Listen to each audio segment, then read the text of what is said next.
Assalamualaikum warahmatullahi wabarakatuh. Saya Titi Nurinda, saya dari Prodi Ekonomi Syariah semester 7 kelas E. Di sini saya akan memaparkan materi tentang maqasid syariah dalam ekonomi Islam. Menurut Satibi, tujuan-tujuan dalam maqasid dapat ditinjau dari dua bagian. Yang pertama berdasarkan pada tujuan Tuhan selaku pembuat syariat. Yang kedua berdasar pada tujuan manusia yang dibebani syariat. Pada tujuan awal yang berkenan dengan segi tujuan Tuhan dalam menetapkan prinsip ajaran syariat, dan dari segi ini Tuhan bertujuan menetapkannya untuk dipahami.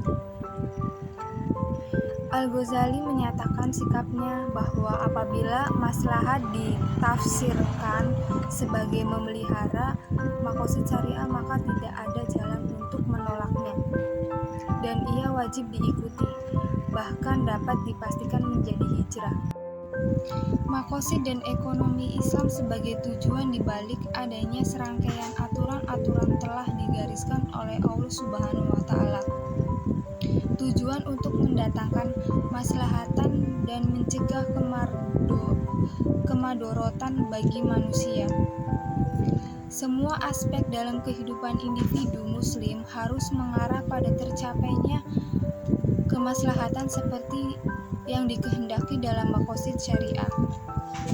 Ekonomi Islam juga menetapkan sebagai acuan sehingga sistem dalam ilmu yang kini tengah diformulasikan dapat memberi kemaslahatan dan mampu menjadi solusi terhadap kompleksnya problem kekinian yang kian akut.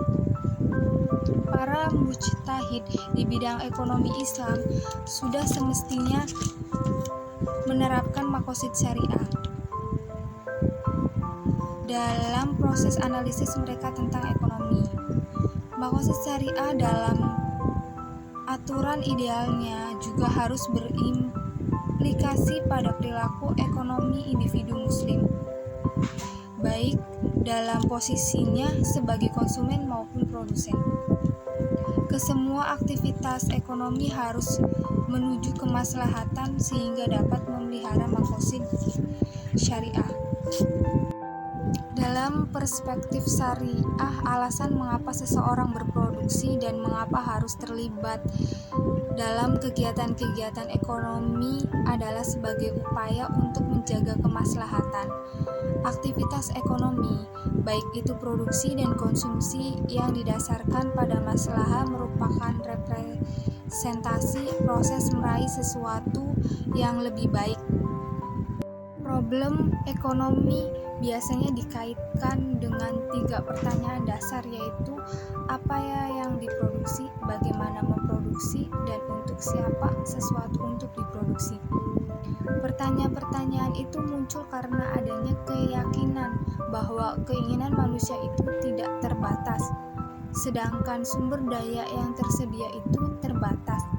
Namun demikian, teori-teori dalam ekonomi konvensional tidak mampu untuk memberi jawaban yang tepat untuk pertanyaan di atas. Akibat teori-teori tersebut tidak dapat secara spesifik menjelaskan problem-problem ekonomi manusia.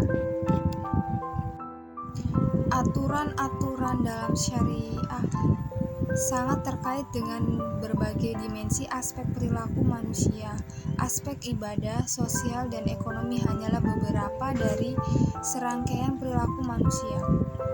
Pembahasan sebelumnya mengenai teori maqasid semestinya mempunyai implikasi terhadap perilaku setiap individu muslim. Selain itu, para pakar agama juga tidak boleh melupakan implikasi-implikasi tersebut saat melakukan analisis kajian dan framework Islam.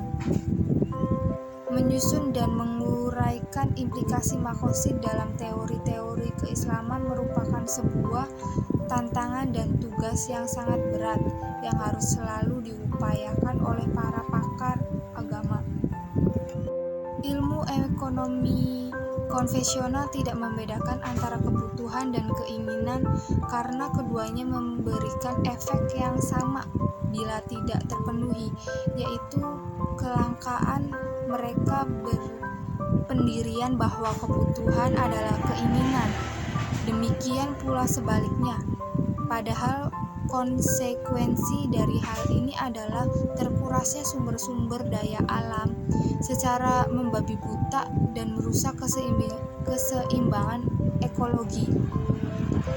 Pada sisi yang lain, ekonomi Islam justru tidak memerintahkan manusia untuk meraih segala keinginan dan hasratnya.